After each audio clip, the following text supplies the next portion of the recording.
அனைவருக்கும் வணக்கம். Welcome to TNPSC Ganesh YouTube channel. Friends, இந்த வீடியோ பதிவில் நம்ம 10th சோசியலில் ஹிஸ்ட்ரி, பாலிட்டி, எக்கனாமிக்ஸ், ஜியாகிரபி இந்த 4 யூனிட் கவர் ஆகிற மாதிரி ஒரு 179 இம்பார்ட்டன்ட் கொஸ்டின்ஸ் என்னங்கிறத பார்த்துடலாம். இதெல்லாம் நீங்கள் கண்டிப்பாக உங்களுக்கு தெரிஞ்சது தான். இது அனைத்துமே பார்த்தீங்கன்னா உங்களுக்கு புக் பேக்கில் இருந்து கேட்கப்பட்ட கேள்விகள். இதில் உங்களுக்கு இந்த 4 unit history, polity, economics and ஜியாகிரபியிலிருந்து ஒரு 177 கேள்விகள் நம்ம என்னங்கிறத பார்த்துடலாம். ஒவ்வொரு கேள்வியும் அப்படியே பாட்டு வாங்க. உங்களுக்கு ஆன்சர் தெரிஞ்சால் அப்படியே ரீகால் பண்ணிங்க. கிழக்கிந்திய கம்பெனியின் நாடு பிடிக்கும் ஆசையை எதிர்த்து நின்ற முதல் பாளையக்காரர். ஆன்சர் பூலித்தேவர் என்பது சரி. கர்நாடக போர்களில் ஈடுபட்டிருந்த போது ஏற்பட்ட செலவினங்களுக்காக கிழக்கிந்திய கம்பெனியிடமிருந்து கடனாக பணத்தை வாங்கியவர் யார்? யாருன்னு பாருங்க. ஆற்காடு நவாப் ஆவார். சந்தா சாஹிப்பின் 3 முகவர்களோடும் நெருங்கிய நட்பினை ஏற்படுத்தி கொண்டவர் யார்? சந்தா சாஹிப்பின் 3 முகவர்களோடும் நெருங்கிய நட்பினை ஏற்படுத்தி கொண்டவர் பூலித்தேவர் ஆவார். சிவசுப்பிரமணியனார் எங்கு தூக்கிலிடப்பட்டார்? இதுல நம்ம பார்த்திருப்போம். கடைசி குரூப் 4ல பாத்தீங்கன்னா இந்த தூக்கிலிடப்பட்ட இடங்களே கேட்டிருந்தாங்க. சிவசுப்பிரமணியனார் தூக்கிலிடப்பட்ட இடம் நாகலாபுரம் என்பது சரியான விடை. திருச்சிராப்பள்ளி சுதந்திர பிரகடனத்தை வெளியிட்டவர் யார்? திருச்சிராப்பள்ளி சுதந்திர பிரகடனத்தை வெளியிட்டவர்கள் மருது சகோதரர்கள் ஆவார்கள். வேலூர் புரட்சி எப்போது வெடித்தது? எந்த ஆண்டு? 1806 ஜூலை 10ல் தான் வேலூர் புரட்சி வெடித்தது. வேலூர் கோட்டையில் புதிய இராணுவ விதிமுறைகளை அறிமுகப்படுத்த காரணமாய் இருந்த தலைமை தளபதி யார்? அவர் யாருன்னு பாருங்க. சர் ஜான் கிரடாக் என்பது சரி. வேலூர் புரட்சிக்கு பின் திப்பு சுல்தானின் மகன்கள் எங்கு அனுப்பப்பட்டனர்? அந்த 1806ஆம் ஆண்டு அந்த வேலூர் புரட்சிக்கு பின்பு திப்பு சுல்தான்களின் மகன்கள் அனுப்பப்பட்ட இடம் பார்த்தீங்கன்னா கல்கத்தா ஆகும். அமிர்தசரஸில் ரவுலட் சட்ட எதிர்ப்பு போராட்டங்களின் போது கைது செய்யப்பட்டவர் யார்? அமிர்தசரஸ்ல ரவுலட் சட்ட எதிர்ப்பு போராட்டங்களின் போது கைது செய்யப்பட்டவர் சைபுதீன் கிச்லு என்பது சரி. இந்திய தேசிய காங்கிரசின் எந்த அமர்வில் ஒத்துழையாமை இயக்கத்திற்கு அனுமதி வழங்கப்பட்டது? அது எந்த அமர்வுன்னு பார்த்தீங்கன்னா கல்கத்தா அமர்வு என்பது சரி. விடுதலை நாளாக கீழ்கண்டவற்றில் எந்த நாள் அறிவிக்கப்பட்டது? விடுதலை நாளாக பார்த்தீங்கன்னா உங்களுக்கு 1930 ஜனவரி 26ஆம் நாள் அறிவிக்கப்பட்டது. முதலாவது வனங்கள் சட்டம் எந்த ஆண்டில் இயற்றப்பட்டது? முதலாவது வனங்கள் சட்டம் இயற்றப்பட்ட ஆண்டு 1865ஆம் ஆண்டாகும். 1933 ஜனவரி 8 எந்த நாளாக அனுசரிக்கப்பட்டதுன்னு பார்த்தீங்கன்னா கோவில் நுழைவு நாளாக அனுசரிக்கப்பட்டது. மாகாண தன்னாட்சியை அறிமுகம் செய்த சட்டம் எந்த சட்டம்? மாகாண தன்னாட்சியை அறிமுகம் செய்த சட்டம் இந்திய அரசு சட்டம் 1935 ஆகும். 1709 தரங்கம்பாடியில் ஒரு முழுமையான அச்சகத்தை யார் நிறுவினார்? அவர் யாருன்னு பாருங்க. சேகன் பால்கு ஆவார். 1893 ஆதி திராவிட மகாஜன சபையை நிறுவியவர் யார்? 1893 ஆதி திராவிட மகாஜன சபையை நிறுவிய யாருன்னு பாருங்க. இரட்டைமலை சீனிவாசன் ஆவார். இந்தியாவின் நன்கு ஒழுங்கமைக்கப்பட்ட தொழிற்சங்கம் எந்த ஆண்டில் உருவாக்கப்பட்டது? நன்கு ஒழுங்கமைக்கப்பட்ட தொழிற்சங்கம் 1918 உருவாக்கப்பட்டது. அரசு அதிகாரிகளை தேர்வு செய்ய நீதி கட்சியால் நிறுவப்பட்டது எது? அரசு அதிகாரிகளை தேர்வு செய்ய நீதி கட்சியால் நிறுவப்பட்டது பார்த்தீங்கன்னா பணியாளர் தேர்வு வாரியம் என்பது சரி. சென்னை மாகாணத்தில் ஒடுக்கப்பட்ட வகுப்பிலிருந்து முதன்முறையாக சட்ட மேலவைக்கு தேர்ந்தெடுக்கப்பட்டவர் யார்? அவர் யாருன்னு பாருங்க. MC ராஜா அவர்கள் தான். சென்னை மாகாணத்தில் ஒடுக்கப்பட்ட வகுப்பிலிருந்து முதன்முறையாக சட்ட மேலவைக்கு தேர்ந்தெடுக்கப்பட்டவர் ஆவார். சென்னை மகாஜன சபையின் முதல் தலைவர் யார்? சென்னை மகாஜன சபையின் முதல் தலைவர் P. ரங்கையா என்பது சரி. இந்திய தேசிய காங்கிரசின் 3வது மாநாடு அல்லது அமர்வு எங்கு நடைபெற்றது? இந்திய தேசிய காங்கிரசின் 3வது மாநாடு அமர்வு நடைபெற்ற இடம் 1000 விளக்கு ஆகும். அதிநவீன வசதிகளுடன் கூடிய ரயிலில் அடிமைகளாக இருப்பதை விட சுதந்திரத்துடன் கூடிய மாட்டு வண்டியே சிறந்தது என கூறியவர் என்றும் மறக்க மாட்டோம் அன்னிபெசன்ட் அம்மையார் ஆவார். கீழ்காண்பவர்களுள் சுயராஜ்யவாதி யார்? கீழ்காண்பவர்களுள் சுயராஜ்யவாதி S. சத்தியமூர்த்தி ஆவார். சென்னைக்கு அருகே உள்ள உதயவனத்தில் சத்தியாகிரக முகாமை அமைத்தவர் யார்? உதயவனத்துல சத்தியாகிரக முகாமை அமைத்தவர் டி பிரகாசம் அவர்கள். இந்தி எதிர்ப்பு மாநாடு எங்கே நடைபெற்றது? கொடுக்கப்பட்ட ஆப்ஷன்ல இந்தி எதிர்ப்பு மாநாடு பார்த்தீங்கன்னா சேலத்தில் நடைபெற்றது. 1818ஆம் ஆண்டு கிழக்கு வங்காளத்தில் ஹாஜி சரியத்துல்லா கீழ்கண்டவற்றில் எதனை தொடங்கினார்? ஹாஜி சரியத்துல்லா தொடங்கிய அமைப்பு பராசி இயக்கமாகும். நிலம் கடவுளுக்கு சொந்தம் என்று அறிவித்ததுடன் நிலத்தின் மீது வரி விதிப்பதோ வாடகை வசூலிப்பதோ இறை சட்டத்திற்கு எதிரானது என்று கூறியவர் யாருன்னு பாருங்க, டூடு மியான் ஆவார். நிரந்தர குடியிருப்பின் கீழ் ஜமீன்களை உருவாக்கும் திட்டத்தின்படி தங்கள் சொந்த நிலத்தை விட்டு விரட்டப்பட்டவர்கள் யார்? அவங்க யாருன்னு பாருங்க, சாந்தலர்கள் தான். அவங்க சொந்த நிலத்தை விட்டு விரட்டப்பட்டவர்கள் ஆவார்கள். கீழ் காண்போரில் தீவிர தேசியவாதி யார்? கீழ் காண்பவர்கள் யாருன்னு பாத்தீங்கன்னா பிபின் சந்திரபால் தான் தீவிர தேசியவாதி ஆவார். வங்க பிரிவினை எந்த நாளில் நடைமுறைக்கு வந்தது? வங்க பிரிவினை நடைமுறைக்கு வந்த நாள் 1905 அக்டோபர் 16 ஆகும். சோட்டா நாக்பூர் குத்தகை சட்டம் எந்த பின்னணியில் நிறைவேற்றப்பட்டது? சோட்டா நாக்பூர் குத்தகை சட்டம் பார்த்தீங்கன்னா முண்டா கிளர்ச்சி அதனுடைய பின்னணியில் தான் நிறைவேற்றப்பட்டது. 1916ஆம் ஆண்டு ஏப்ரலில் தன்னாட்சி இயக்கத்தை முதலில் தொடங்கியவர் யார்? 1916 ஏப்ரலில் தன்னாட்சி இயக்கத்தை முதலில் தொடங்கியவர் திலகர் என்பது சரி. நீல் தர்பன் நாடகம் மூலமாக இண்டிகோ பயிரிடும் விவசாயிகளின் இன்னல்கள் குறித்து ஆங்கிலேயரின் கவனத்திற்கு கொண்டு சென்றவர் யார்? இண்டிகோ இது நீல் தர்பன் நாடகத்தை இயற்றியவர். ஆன்சர் கரெக்ட் தான். யாருன்னு பாத்தீங்கன்னா தீனபந்து மித்ரா ஆவார். எந்த ஆண்டில் உடன்கட்டை அதாவது சதி ஒழிக்கப்பட்டது? சதி ஒழிக்கப்பட்ட ஆண்டு 1829ஆம் ஆண்டாகும். தயானந்த சரஸ்வதியால் நிறுவப்பெற்ற சமாஜத்தின் பெயர் என்ன? தயானந்த சரஸ்வதி அவர் நிறுவியது பார்த்தீங்கன்னா ஆரிய சமாஜமாகும். யாருடைய பணியும் இயக்கமும் 1856ஆம் ஆண்டு விதவை மறுமண சீர்திருத்த சட்டம் இயற்றப்படுவதற்கு வழிகோலியது? யாருடைய பணி இயக்கம்? அவர் யாருன்னு பார்த்தீங்கன்னா ஈஸ்வர சந்திர வித்யாசாகர். ராஷ்ட் கோப்தார் இது யாருடைய முழக்கமாகும்? ராஷ்ட் கோப்தார் பார்த்தீங்கன்னா பார்சி இயக்கத்தின் முழக்கமாக இருந்தது. நாம்தாரி இயக்கத்தை உருவாக்கியவர் யார்? நாம்தாரி இயக்கத்தை உருவாக்கியவர் பாபா ராம் சிங் என்பது சரி. சுவாமி ஸ்ரத்தானந்தா என்பவர் யார்? ஸ்ரத்தானந்தா பார்த்தீங்கன்னா ஆரிய சமாஜத்தில் பிளவை ஏற்படுத்தியவர் தான் ஸ்ரத்தானந்தா ஆவார். விதவை மறுமண சங்கத்தை ஏற்படுத்தியவர் யார்? ஆன்சர் எம்ஜி ராணடே அவர்தான் விதவை மறுமண சங்கத்தை ஏற்படுத்தியவர் ஆவார். சத்யார்த்த பிரகாஷ் என்னும் நூலின் ஆசிரியர் யார்? தயானந்த சரஸ்வதி அவர்கள்தான் சத்யார்த்த பிரகாஷ் என்னும் நூலின் ஆசிரியர் ஆவார். இந்தியாவின் அயலுறவு கொள்கையை வடிவமைப்பதில் எந்த அமைச்சர் முக்கிய பங்கு வகிக்கிறார்?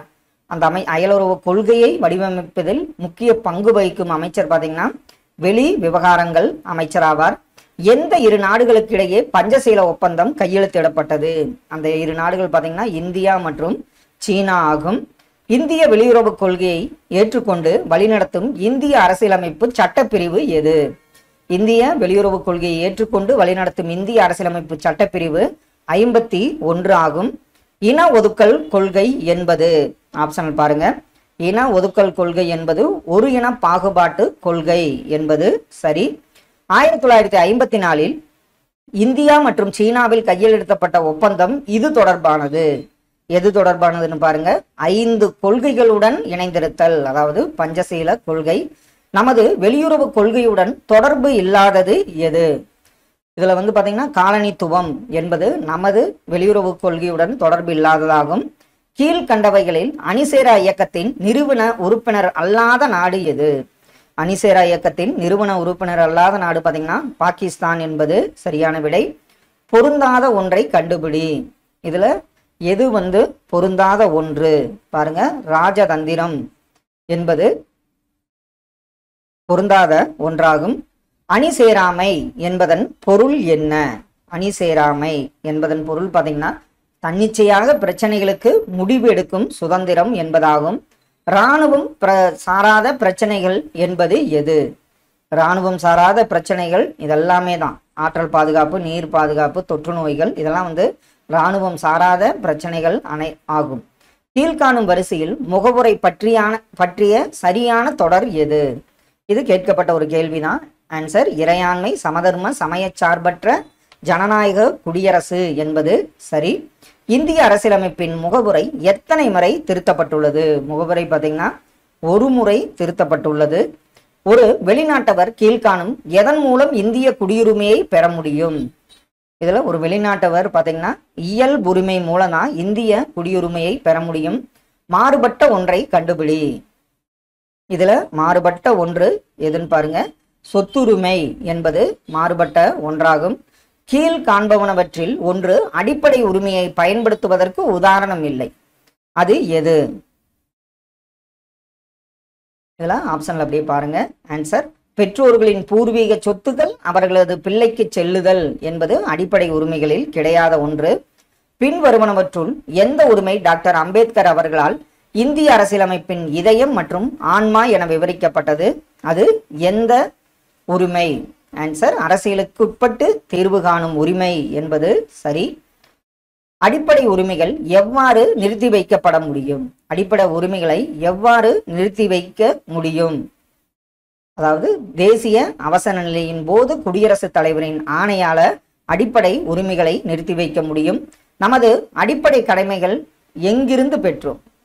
எந்த அரசியலமைப்பிலிருந்து பெற்றோம்? அடிப்படை கடமைகள். ஆன்சர் ரஷ்ய அரசியலமைப்பு என்பது சரி. எந்த பிரிவின் கீழ் நிதிநிலை அவசர நிலையை அறிவிக்க முடியும்? எந்த பிரிவின் கீழ் நிதிநிலை அவசர நிலையம் பார்த்தீங்கன்னா சட்டப்பிரிவு 360 படி. எந்த குழுக்கள் கமிஷன்கள் மத்திய மாநில உறவுகள் பற்றி பரிந்துரை செய்தன? அதுல பாத்தீங்கன்னா சர்க்காரியா குழு, ராஜமன்னார் குழு மற்றும் வெங்கடாச்சலையா குழு. இதுல மத்திய மாநில உறவுகள் பற்றி எந்த குழுன்னு பாத்தீங்கன்னா சர்க்காரியா மற்றும் ராஜமன்னார் குழு என்பது சரி. மக்மகான் எல்லைக்கோடு எந்த இரு நாடுகளுக்கு இடையே உள்ள எல்லையாகும்? மக்மகான் எல்லைக்கோடு பாத்தீங்கன்னா இந்தியா மற்றும் சீனா இடையேயான எல்லைக்கோடு ஆகும். இந்தியா பின் வருவனவற்றுள் எந்த அமைப்பில் உறுப்பினராக இல்லை? G20, ASEAN, SAARC, BRICS. இதுல எந்த அமைப்பில் உறுப்பினராக இல்லை? Answer ASEAN. இதுல மட்டும் உறுப்பினரா இந்தியா கிடையாது. ஓபெக் என்பது என்ன? ஓபெக் ஆப்ஷன்ல பாருங்க. ஓபெக் என்பது எண்ணெய் ஏற்றுமதி நிறுவனங்களின் அமைப்பு என்பது சரி. இந்தியா தனது மிக நீண்ட நில எல்லையை எந்த நாட்டோடு பகிர்ந்து கொள்கிறது? இந்தியா மிக நீண்ட நில எல்லையை பார்த்தீங்கன்னா வங்காளதேசத்துடன் பகிர்ந்து கொள்கிறது. பின்வருவனவற்றை பொருத்தி கீழே கொடுக்கப்பட்ட குறியீடுகளிலிருந்து சரியான விடையை தேர்ந்தெடுக்கவும். சல்மான் அணை, பராக்கா ஒப்பந்தம், சுக்கா நீர்மின் சக்தி, சாரதா கூட்டு, இதெல்லாம் எந்த அமைப்புடன்? ஆன்சர் பார்த்துடலாங்க. சல்மா அணை ஆப்கானிஸ்தான் திட்டம், பராக்கா ஒப்பந்தம் வங்காளதேசம், அடுத்தது சுக்கா நீர் மின்சக்தி பூட்டான் மின்சக்தி திட்டம், சாரதா கூட்டு நேபாளத்துடன். ஆப்ஷன் ஏ இதற்கு சரியான விடை. எத்தனை நாடுகள் இந்தியாவுடன் தன் எல்லையை பகிர்ந்து கொள்கின்றன? அது எத்தனை நாடுகள்னு பார்த்தீங்கன்னா 7 நாடுகளுடன் இந்தியா தன் நில எல்லையை பகிர்ந்து கொள்கின்றன. எந்த 2 தீவு நாடுகள் இந்தியாவின் அண்டை நாடுகளாகும்? 2 தீவு நாடுகள் இலங்கை மற்றும் மாலத்தீவு என்பது சரி. எந்த இந்திய மாநிலம் 3 நாடுகளால் சூழப்பட்டுள்ளது? இதுல பார்த்தீங்கன்னா அருணாச்சல பிரதேசம் மற்றும் சிக்கிம், இந்த 2 மாநிலங்களும் 3 நாடுகளால் சூழப்பட்டுள்ளது. எத்தனை மாநிலங்கள் நேபாளத்துடன் தங்கள் நில எல்லையை பகிர்ந்து கொள்கின்றன? எத்தனை மாநிலங்கள்னு பார்த்தீங்கன்னா 5 மாநிலங்கள் நேபாளத்துடன் தங்கள் நில எல்லையை பகிர்ந்து கொள்கின்றன. புதிதாக சுதந்திரமடைந்த பாகிஸ்தானுக்கான எல்லைகளை வகுத்தவர் யார்? அவர் பேர்ல தான் அந்த எல்லைக்கோடே அழைக்கப்படுகிறது. ஆன்சர் சர் சிரில் ராட்க்ளிஃப் என்பது சரி. நடுவண் அரசின் அரசியலமைப்பு தலைவர் யார்? நடுவண் அரசின் அரசியலமைப்பு தலைவர் குடியரசுத் தலைவர் என்பது சரி. ஒரு மசோதாவை நிதி மசோதாவா அல்லது இதர மசோதாவா என தீர்மானிக்கும் அதிகாரம் பெற்றவர் லோக்சபாவின் சபாநாயகர் என்பது சரி. அமைச்சர்கள் குழு ஒட்டுமொத்தமாக இதற்கு பொறுப்புடையவர்களாவார்கள். எதற்கு? ஆப்ஷன் கரெக்டு தான். யாருதுன்னு பார்த்தீங்கன்னா மக்களவைக்கு அமைச்சர்கள் குழு ஒட்டுமொத்தமாக பொறுப்புடையதாக உள்ளது. லோக்சபா தேர்தலில் போட்டியிட தேவையான குறைந்தபட்ச வயது என்ன? ஒருத்தர் லோக்சபா தேர்தலில் போட்டியிட குறைந்தபட்ச வயது பார்த்தீங்கன்னா 25 வயதாகும். இந்திய மாநிலங்கள் எல்லைகளை மாற்றியமைக்கும் அதிகாரம் பெற்றவர் அல்லது பெற்ற அமைப்பு எது? ஒரு இந்திய மாநிலங்கள் எல்லைகளை மாற்றியமைக்கும் அதிகாரம் பெற்றவர். பெற்ற அமைப்பு பார்த்தீங்கன்னா நாடாளுமன்றமாகும். கீழ்காணும் எந்த விதியின் அடிப்படையில் குடியரசுத் தலைவர் நிதி நெருக்கடி நிலை அறிவிக்கிறார்? அது நிதி நெருக்கடி நிலையை அறிவிக்கும் பிரிவு பார்த்தீங்கன்னா உங்களுக்கு சட்டப்பிரிவு 360 ஆகும். உச்ச நீதிமன்ற தலைமை நீதிபதி மற்றும் மற்ற நீதிபதிகளை நியமிப்பவர். ஆன்சர் குடியரசுத் தலைவர் என்பது சரி. மாநில ஆளுநரை நியமிப்பவர். இதுல மாநில ஆளுநரை நியமிப்பவர் குடியரசுத் தலைவர் என்பது சரி. மாநில சபாநாயகர் ஒரு யாரு? ஆப்ஷன்ல பாருங்க, மாநில சபாநாயகர். இதுல மேற்கண்ட எதுவும் இல்லை என்பதுதான் சரியான விடை.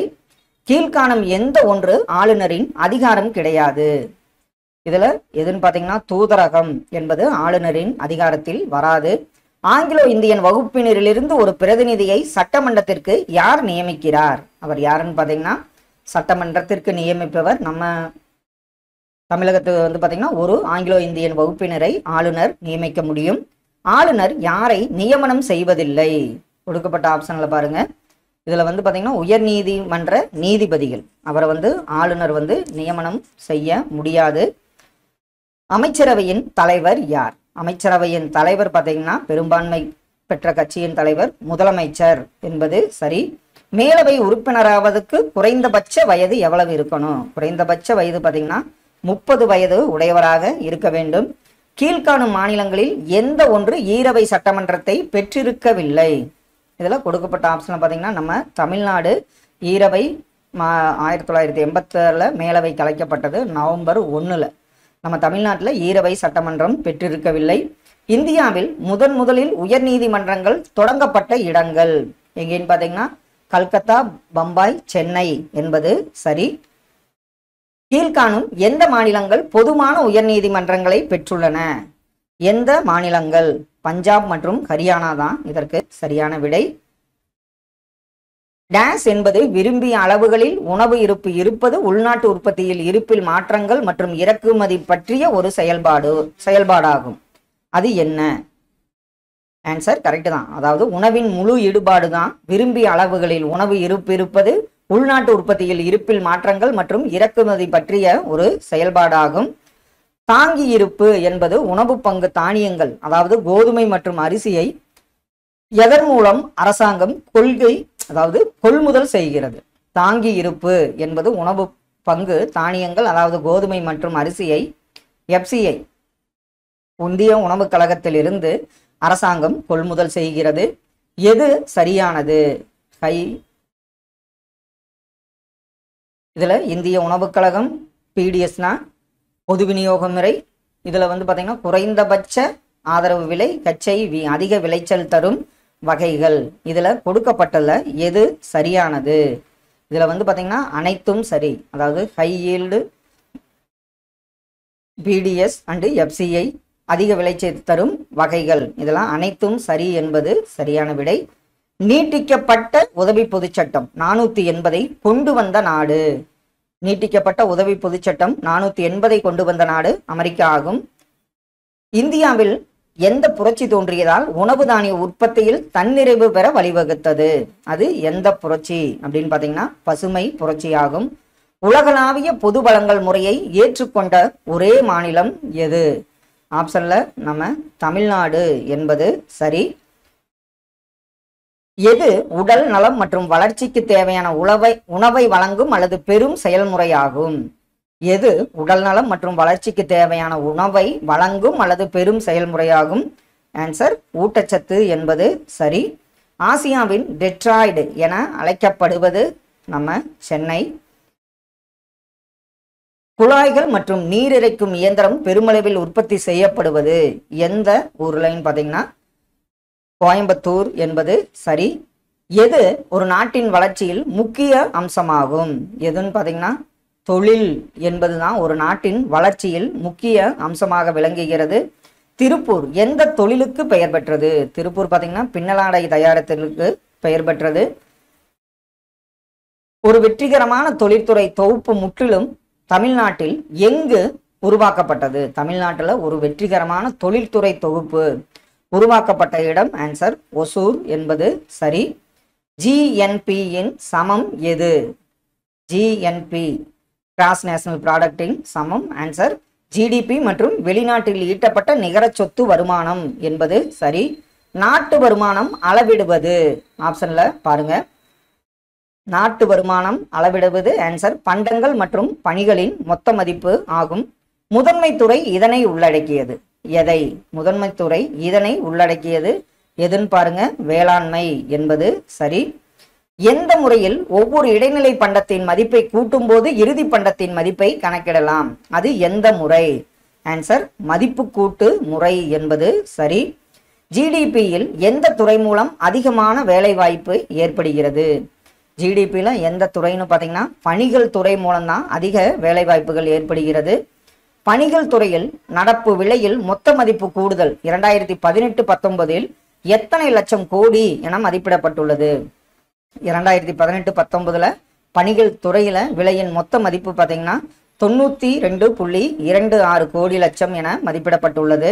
வேளாண் பண்டங்களின் உற்பத்தியில் இந்தியா எத்தனையாவது அதிகமாக உற்பத்தியாளராக உள்ளது? வேளாண் பண்டங்கள் உற்பத்தியில் நம்ம இந்தியா பார்த்தீங்கன்னா 2வது இடத்தில் உள்ளது. இந்தியாவின் பிறப்பின் போது எதிர்பார்க்கப்பட்ட ஆயுட்காலம் எவ்வளவு ஆண்டுகள்? இந்தியாவில் பிறப்பின் போது எதிர்பார்க்கப்பட்ட ஆயுட்காலம் 65 ஆண்டுகளாகும். கீழ்கண்டவற்றுள் எது வர்த்தக கொள்கையாகும்? எது வர்த்தக கொள்கை? ஆப்ஷன் பாருங்க.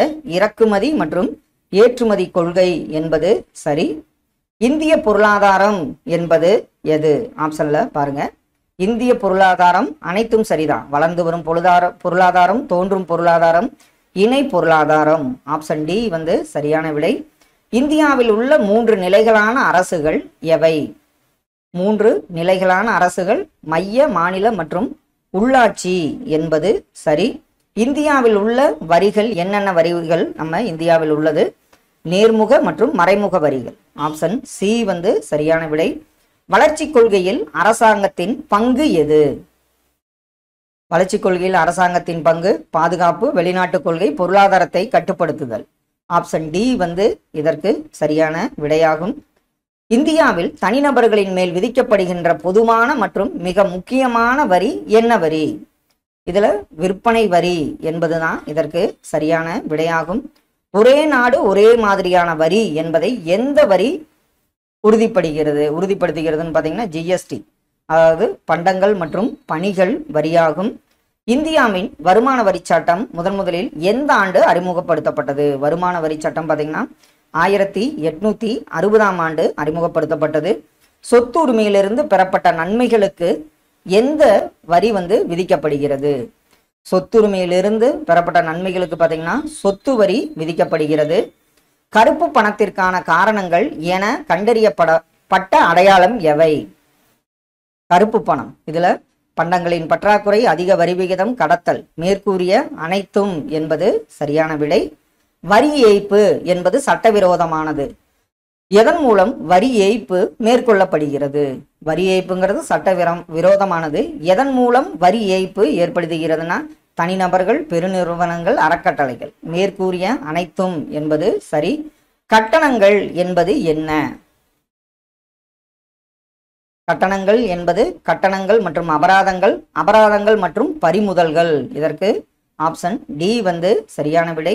உலக வர்த்தக அமைப்பின் தலைவர் யார்? உலக வர்த்தக அமைப்பின் தலைவர் ஆப்ஷன்ல பாருங்க தலைமை இயக்குனர் என்பது சரி. இந்தியாவில் காலனி ஆதிக்க வருகை அதனுடைய வரிசைப்படுத்த கொடுத்துருக்காங்க. இந்தியாவில் காலனி ஆதிக்க வருகை பார்த்தீங்கன்னா போர்ச்சுகீசியர், டச்சு, ஆங்கிலேயர், டேனிஷ், பிரெஞ்சு என்பது சரியான விடையாகும். காற்றின் முதல் சுற்று நடைபெற்ற இடம் எது? காட்டுல CATT. காற்றின் முதல் சுற்று நடைபெற்ற இடம் ஆன்சர் ஜெனீவா என்பது சரி. இந்தியா எப்போது டங்கல் திட்டத்தில் கையெழுத்திட்டது? இந்தியா பார்த்தீங்கன்னா 1994ஆம் ஆண்டு டங்கல் திட்டத்தில் கையெழுத்திட்டது. 1632 ஆங்கிலேயர்களுக்கு கோல்டன் ஃபயர்மேன் வழங்கியவர் யார்? இந்த கோல்டன் ஃபயர்மேன்கிற பட்டத்தை வழங்கியவர் கோல்கொண்டா சுல்தான் ஆவார். வெளிநாட்டு முதலீட்டு கொள்கை அறிவிக்கப்பட்ட ஆண்டு என்ன? வெளிநாட்டு முதலீட்டு கொள்கை அப்படிங்கிறது அறிவிக்கப்பட்ட ஆண்டு ஜூலை ஆகஸ்ட் 1991 என்பது சரி. இந்திய அரசாங்கம் 1991 அறிமுகப்படுத்தியது என்ன? பாருங்க, இந்திய அரசாங்கம் 1991 அறிமுகப்படுத்தியது புதிய பொருளாதார கொள்கையாகும். இந்தியாவின் வடக்கு தெற்கு பரவல் எத்தனை கிலோமீட்டர்? இந்தியாவில் வடக்கு தெற்கு பரவல் பார்த்தீங்கன்னா 3214 கிலோமீட்டர் ஆகும். பீகாரின் துயரம் என்று அழைக்கப்படும் ஆறு எதுன்னு பாருங்க, கோசி ஆகும். 3 பக்கம் நீரால் சூழப்பட்ட பகுதி என்னவென அழைக்கப்படுகிறது? 3 பக்கம் நீரால் சூழப்பட்ட பகுதி பார்த்தீங்கன்னா தீபகற்பம் என்று அழைக்கப்படுகிறது. பாக் நீர்சந்தி மற்றும் மன்னார் வளைகுடா எதை இந்தியாவிடமிருந்து பிரிக்கிறது? பாக் நீர்சந்தி மற்றும் மன்னார் வளைகுடா பார்த்தீங்கன்னா இலங்கையை இந்தியாவிடமிருந்து பிரிக்கிறது. தென்னிந்தியாவின் மிக உயரமான சிகரம் ஆனைமுடி என்பது சரி. பழைய வண்டல் படிவுகளால் உருவான சமவெளி எது? புதிய வண்டல், பழைய வண்டல் தெரியும். பழைய வண்டல் பார்த்தீங்கன்னா பாங்கர் என்று அழைக்கப்படுகிறது. பழவேற்காடு ஏரி எந்த 2 மாநிலங்களுக்கிடையே அமைந்துள்ளது? பழவேற்காடு ஏரி பார்த்தீங்கன்னா தமிழ்நாடு மற்றும் ஆந்திர பிரதேசத்திற்கிடையே அமைந்துள்ளது. மக்கள் தொகையின் பல்வேறு அம்சங்கள் பற்றிய அறிவியல் பூர்வமான படிப்பு. மக்கள் தொகையின் பல்வேறு அம்சங்கள் பற்றிய அறிவியல் பூர்வமான படிப்பு பார்த்தீங்கன்னா மக்களியல் ஆகும். எந்த போக்குவரத்து நேரடியாக உற்பத்தியாளரையும் நுகர்வோரையும் இணைக்கிறது? அந்த எந்த போக்குவரத்துன்னு பாருங்க, சாலை போக்குவரத்தாகும். இந்தியாவில் தங்க நாற்கர சாலையின் நீளம் எவ்வளவு? இந்தியாவில் தங்க நாற்கர சாலையின் நீளம் 5846 கிலோமீட்டர் ஆகும். தேசிய தொலையுணர்வு மையம் அமைந்துள்ள இடம் எது? தேசிய தொலையுணர்வு மையம் அமைந்துள்ள இடம் ஹைதராபாத் என்பது சரி. எளிதில் செல்ல முடியாத பகுதிகளுக்கு பயன்படும் போக்குவரத்து எந்த போக்குவரத்துன்னு பாருங்க, வான்வழி போக்குவரத்தாகும். கீழ் கண்டவற்றில் எவை வானுலங்கு ஊர்தி, அதாவது ஹெலிகாப்டருடன் தொடர்புடையது? அதில் ஹெலிகாப்டருடன் தொடர்புடையது பவன் ஹான்ஸ் என்பது சரி. இந்தியாவின் முக்கிய இறக்குமதி பொருள் எது? இந்தியாவில் முக்கிய இறக்குமதி பொருளாக விளங்குவது பெட்ரோலியம் ஆகும். மேங்கனீஸ் இவற்றில் பயன்படுத்தப்படுகிறது. மேங்கனீஸ் பார்த்தீங்கன்னா எஃகு தயாரிப்பில் பயன்படுவது மேங்கனீஸ் ஆகும். ஆந்திரசைட் நிலக்கரி எவ்வளவு கார்பன் அளவை கொண்டுள்ளது? ஆந்திரசைட் பார்த்தீங்கன்னா 80 முதல் 95% கார்பன் அளவை கொண்டுள்ளது. பெட்ரோலியத்தில் உள்ள முக்கிய கனிமங்கள் ஹைட்ரஜன் மற்றும் என்ன? ஹைட்ரஜன், அடுத்தது பார்த்தீங்கன்னா கார்பன் என்பது சரி. தென்னிந்தியாவின் மான்செஸ்டர் என்று அழைக்கப்படும் நகரம் கோயம்புத்தூர் ஆகும். இந்தியாவில் முதல் அணு மின் நிலையம் நிறுவப்பட்ட இடம் எந்த மாநிலம்? இந்தியாவில் முதல் அணுமின் நிலையம் நிறுவப்பட்ட மாநிலம் மகாராஷ்டிரம் என்பது சரி. மிக அதிகமாக கிடைக்கக்கூடிய ஆற்றல் வளம் என்ன வளம்னு பாருங்க, இதுல சூரிய சக்தி தான் மிக அதிகமாக கிடைக்கக்கூடிய ஆற்றல் வளமாகும். புகழ்பெற்ற சிந்தரி உரத்தொழிலகம் அமைந்துள்ள மாநிலம் எது? சிந்தரி உரத்தொழிலகம் அமைந்துள்ள மாநிலம் ஜார்க்கண்ட் என்பது சரி. சோட்டா நாகபுரி பீடபூமி பகுதியின் பொருளாதார வளர்ச்சிக்கு கருவாக இருப்பது எது? அது எதுவுமே பார்த்தீங்கன்னா சோட்டா நாகபுரி பீடபூமி பகுதியின் பொருளாதார வளர்ச்சிக்கு கருவாக இருப்பது கனிம படிவங்களாகும். மேற்கத்திய இடையூறுகளால் மழைப்பொழிவை பெறும் பகுதி எது? மேற்கத்திய இடையூறுகளால் மழைப்பொழிவை பெறும் பகுதி பஞ்சாப் ஆகும். கேரளா மற்றும் கர்நாடக கடற்கரை பகுதிகளில் விளையும் மாங்காய்கள் விரைவில் முதிவதற்கு என்ன காற்றுகள் உதவுகின்றன? அந்த காற்று பார்த்தீங்கன்னா மாஞ்சாரல் காற்றாகும். ஒரே அளவு மழை பெறும் இடங்களை இணைக்கும் கோடு என்ன வகை கோடுகளாகும்? ஒரே அளவு மழை பெறும் இடங்கள் அது பார்த்தீங்கன்னா சமமழை கோடுகளாகும். இந்தியாவின் காலநிலை என்னவாக பெயரிடப்பட்டுள்ளது? இந்திய காலநிலை பார்த்தீங்கன்னா அயனமண்டல பருவக்காற்று காலநிலையாக பெயரிடப்பட்டுள்ளது. பருவக்காற்று காடுகள் இவ்வாறு அழைக்கப்படுகின்றன. எவ்வாறு? பருவக்காற்று காடுகள் பார்த்தீங்கன்னா இலையுதிர் காடுகள் என்றும் அழைக்கப்படுகின்றன. சேஷாசலம் உயிர்கோள பெட்டகம் அமைந்துள்ள மாநிலம் எது? சேஷாசலம் உயிர்கோள பெட்டகம் அமைந்துள்ள மாநிலம் ஆந்திரா என்பது சரி. யுனெஸ்கோ உயிர்கோள பாதுகாப்பு பெட்டகத்தின் ஒரு அங்கமாக இல்லாதது எது? உயிர்கோள பாதுகாப்பு பெட்டகம் யுனெஸ்கோவில் ஒரு அங்கமாக இல்லாதது கட்ச் என்பது சரியான விடை கொடுக்கப்பட்ட ஆப்ஷன்ல. எந்த மண்ணில் இரும்பு ஆக்சைடு அதிகமாக காணப்படுகிறது? அந்த மண்ணு பார்த்தீங்கன்னா செம்மண் என்பது சரி. எந்த நிறுவனம் இந்தியாவில் உள்ள மண் வகைகளை 8 பெரும்பிரிவுகளாக பிரித்துள்ளது? அது எந்த நிறுவனம் பார்த்தீங்கன்னா இந்திய வேளாண் ஆராய்ச்சி நிறுவனமாகும். ஆறுகளின் மூலம் உருவாகும் மண் எந்த வகை மண்? ஆறுகளின் மூலம் உருவாகும் மண் வண்டல் மண் ஆகும். இந்தியாவின் உயரமான புவியீர்ப்பு அணை எந்த அணை? உயரமான புவியீர்ப்பு அணை பார்த்தீங்கன்னா பக்ரானங்கள் அணை ஆகும். எது ஒரு வாணிப பெயர்? கொடுக்கப்பட்ட ஆப்ஷன்ல பார்த்தீங்கன்னா இதெல்லாம் நமக்கு ஈஸியாக தெரிஞ்சிடும். இதெல்லாம் உணவு பயிரெலாம் வரும். பருத்தி என்பது வாணிப பயிராகும். கரிசல் மண் என்னவெனவும் அழைக்கப்படுகிறது? கரிசல் மண் பார்த்தீங்கன்னா பருத்தி விளையேற்ற மண், அதனால பருத்தி மண் எனவும் அழைக்கப்படுகிறது. உலகிலேயே மிக நீளமான அணை எந்த அணை? உலகிலேயே மிக நீளமான அணை ஹிராகுட் அணை என்பது சரி.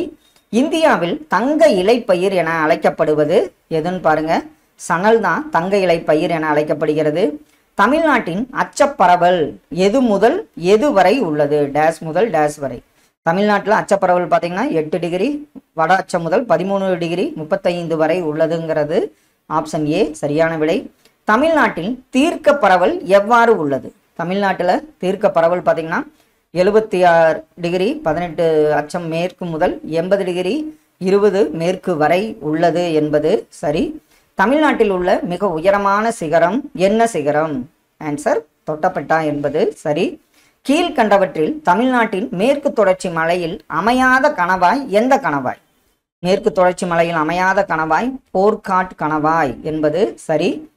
கீழ்கண்டவற்றில் அரபிக்கடலில் கலக்கும் ஆறு எந்த ஆறு? ஆப்ஷன்ல அரபிக்கடலில் கலக்கும் ஆறு பார்த்தீங்கன்னா பெரியார் என்பது சரி. தமிழ்நாட்டில் அதிக பரப்பளவில் மாங்குரோவ் காடுகள் காணப்படும் மாவட்டம்? மாங்குரோவ் காடுகள்னாவே கடலூர் மாவட்டம் என்பது சரி. பின்னடையும் பருவக்காற்றில் இருந்து ஈரப்பதத்தை எது எடுத்துக்கொள்கிறது? எந்த கடல்? பின்னடையும் பருவக்காற்றில் இருந்து ஈரப்பதத்தை வங்கக்கடல் என்பது எடுத்துக்கொள்கிறது என்பது சரி. கீழ்கண்டவற்றுள் மண் அரிப்பினால் அதிகளவு பாதிக்கப்படும் மாவட்டம் எது? மண் அரிப்பினால் அதிகமாக பாதிக்கப்படும் மாவட்டம் தேனி ஆகும். தமிழ்நாட்டில் அதிக பரப்பளவில் காடுகளை கொண்ட மாவட்டம் எதுன்னு பார்த்தீங்கன்னா தருமபுரி ஆகும். தென்னிந்தியாவின் நெற்களஞ்சியம் என அழைக்கப்படும் டெல்டா எந்த டெல்டா? காவிரி டெல்டா தான் தென்னிந்தியாவின் நெற்களஞ்சியம் என அழைக்கப்படுகிறது. தமிழ்நாட்டு மக்களின் இரண்டாவது முக்கிய உணவு பயிர் எது? எதுன்னு பார்த்தீங்கன்னா சிறு தானியங்கள் என்பது சரி. தமிழ்நாட்டின் மிகப்பெரிய நீர்மின் சக்தி திட்டம் எந்த திட்டம்?